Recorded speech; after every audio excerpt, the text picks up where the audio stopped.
So hi everyone, my name is Sindhupan Shaka. I read in class 6 in Ujjwal Kids World, the smart school. So here I have made আমি বানিয়েছি এখানে maglev ট্রেনের একটি ছোট prototype, যেখানে কি হবে যে আমাদের যে ফিউল কনজাম্পশনটা হয় না কোনো ভেহিকেলের, যেমন ধরি কোনো ট্রাকের বা ট্রেনের, ওগুলোর মধ্যে তো ফিউল কনজাম্পশন সহ আমাদের কি বলবো ট্র্যাকশন কি বলবো ফ্রিকশনের জন্য আমাদের ওই কি বলবো যে যানটা হবে বা যে ভেহিকেলটা হবে ওই ভেহিকেলটা আমাদের লাইফ স্প্যানও কমে যায়, তার সহ মানে স্পিডটা আমরা অত গেইন করতে পারি না, যাতে কি আমাদের জিনিসপত্র লেট হয় এবং আমাদের কি হয় যে কী বলবো গাড়ির উপর লোডটা প্রচণ্ড পড়ে যায়, যার জন্য কি স্পিডটা আরও কমে যায়।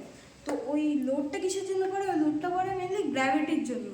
ওই গ্র্যাভিটিটাকে যদি আমরা বিট করতে পারি তাহলে তো আমরা মানে লোড স্পিডও পেয়ে যাবো, লোডটাও কমাবে, আমাদের যে ফ্রিকশানটা ওটা তো কী বলবো ভারের জন্য হয়, ওই ফ্রিকশানটা কমে যাবে। আচ্ছা, তোমার প্রজেক্টের এই প্রজেক্টটা আর একবার বলো, প্রজেক্টটা কোথায় ইউজ হয় এবং এর নাম কি প্রপারলি বলো দেখি। এই প্রজেক্টটার নাম হলো ম্যাগলেভ ট্রেন। এটা অ্যাকচুয়ালি আমাদের জাপানের যে ফাস্টেস্ট ট্রেনগুলো আছে না, ওগুলোতে মানে এই যে ম্যাগনেট টেকনোলজিটা ইউজ করা হয়। এটা আমি ওটার শুধু একটা ছোট প্রোটোটাইপ বানিয়েছিলাম। আচ্ছা, এটা কি মানে কাজটা কি, এই ম্যাগলেভ ট্রেনটার কি স্পিড মানে ব্যাপারটা বলো আমাকে। এই ম্যাগনেট ট্রেনটার ব্যাপারটা হলো যে আমরা যদি কোনো ম্যাগনেটের কি বলবো নর্থ আর নর্থ যদি সেম করে দিই পোলগুলো, তাহলে ওগুলো রিপালশন করে। রিপালশনের ফলে কি হয় আমাদের ওই জিনিসটা কি বলবো ফ্লোট করে অ্যাকচুয়ালি, বা কি বলবো হ্যাঁ ফ্লোট করে ওটা। তো যার ফলে কি আমাদের কি বলবো অনেকটা গ্র্যাভিটিটাকেও বিট করা হয় এবং কি বলবো অনেকটা গ্যাপ থাকে, যাতে কি কোনো ফ্রিকশন না হয় নিচে। যে মোস্টলি যেগুলো যানবাহনের ফ্রিকশনগুলো হয় ওগুলো কিন্তু নিচ থেকে চাকা বা কোনো কী বলবো ফ্যান ট্যান দিয়ে ওগুলো দিয়ে। তো ওই ফ্রিকশানটাকে এখানে আমাদের এই যে এই ম্যাগনেটগুলোর দ্বারা, এই যে যেমন আমাদের ট্র্যাকে এখানে ম্যাগনেট দেওয়া, আবার আমাদের এই যে ট্রেনে ম্যাগনেট দেওয়া, এখানে সবকটার পোলগুলো আমাদের নর্থ নর্থ করা আছে এগুলোতে, যার ফলে কি ম্যাগনেটটা রিপালশন করবে এবং ফ্লোট করবে। আর এছাড়া এই যে আমাদের এখানে একটা কী বলবো গ্রুপ টাইপের দেওয়া আছে, আর এখানে আমাদের গ্রুপ টাইপের দেওয়া আছে যাতে ট্রেনটা আমাদের ব্যালেন্সে থাকে। কারণ যখন একটা ম্যাগনেট যখন রিপালশন করে না, তখন ওটা সেন্সিটিভিটি প্রচণ্ড হয়ে যায়, মানে যদি একটু হাই স্পিডে যায় তাহলে পাল্টি খেয়ে যাবে, ওটা হলো জিনিস। আর এটাতে আমাদের কী হয় আমাদের ফিউল কনজামটা খুব কম হয়, এছাড়াও স্পিড প্রচণ্ড হয়। আমরা যতই ওয়েট দিব, ধরি আমরা যদি এই ট্রেনের উপর এখন এটা ছোটো প্রোটোটাইপ, তো ধরে আমরা 1 গ্রাম দিলাম, এটার যে ওয়েটটা এর উপর প্রয়োগ হবে, ওই প্রয়োগটা আমাদের হবে মাত্র মিলিগ্রামের মতো, এত সুবিধা হয়। ওকে, দেখাও একবার রান আমাদের করে। প্রজেক্টটা এই যে এখানে কানেক্টর দেওয়া, যাতে কি আমাদের ইলেকট্রিসিটি পাস হয়, এগুলো সব অ্যালুমিনিয়ামের অ্যাঙ্গেল।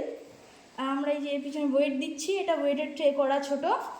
এবং আচ্ছা, ডিসপ্লেতে কি কি আছে? ডিসপ্লেতে আমাদের অফ করে দেখা একবার, এই আমাদের অফ হয়ে গেল, সিস্টেম অফ দেখাচ্ছে এখানে। এবার যদি আমরা আমাদের টাচ সেন্সর যদি অন করি, তাহলে system on, control panel ready. কি কি ইউজ করেছো এখানে? এখানে আমি ইউজ করেছি অর্ডিনো, কি বলবো touch sensor, regulator, voltage potentiometer যেটাকে বলে, পোটেনশিওমিটার, টিপ 122 ট্রানজিস্টার, একটি 1 ওহম রেজিস্টার এবং 12 ভোল্টের ব্যাটারি। এছাড়াও আমাদের অর্ডিনোতে তো সরাসরি আমরা 12 ভোল্ট মানে দিতে পারবো না, হ্যাঁ পুড়ে যাওয়ার সম্ভাবনা অনেকটা আছে, রিস্ক থাকে, ওর জন্য আমরা এখানে একটা পাওয়ার ব্যাঙ্ক ইউজ করছি, যার ফলে কি এটা মানে আরও কী বলবো জিনিসটা ডিউরেবল হয়ে যায়। তো আমি এবার চালিয়ে দেখাচ্ছি। এখানে আমরা যখন এই যে রেগুলেটর বা পোটেনশিওমিটারে যখন আমরা নবটাকে একটু ঘোরাবো, তখন যেমন এই ফ্যানটা চলছে, এখন যদি আমরা একটা হাই স্পিড করে দিই, এই কত চাপে চলে গেল। আচ্ছা, বাহ। এটা হলো ওই কী বলবো ম্যাগলেভ ট্রেনের মেন কি। এটা কী বলবো ইন ফিউচার এটাকে আমি আমার সময়টা খুব কী বলবো কম ছিল, তো ওর জন্য আমি এটাকে ফ্যান দিয়ে বানাচ্ছি। In future in our next Ujjwal kids world exhibition আমি এটাকে আমাদের পুরো ম্যাগনেট দিয়ে বানাবো, তাহলে ওটার হ্যাঁ স্পিডটা আরেকটু বেড়ে আরও যাবে। বেড়ে যাবে, সম্পূর্ণ বেড়ে যাবে। তখন এই যে এরকম আরও ফ্রিকশানের ওগুলো থাকবে না, যেমন এখন এই যে কানেক্টার্সগুলো যে ফ্রিকশান হচ্ছে এগুলো হবে না। তো থ্যাংক ইউ।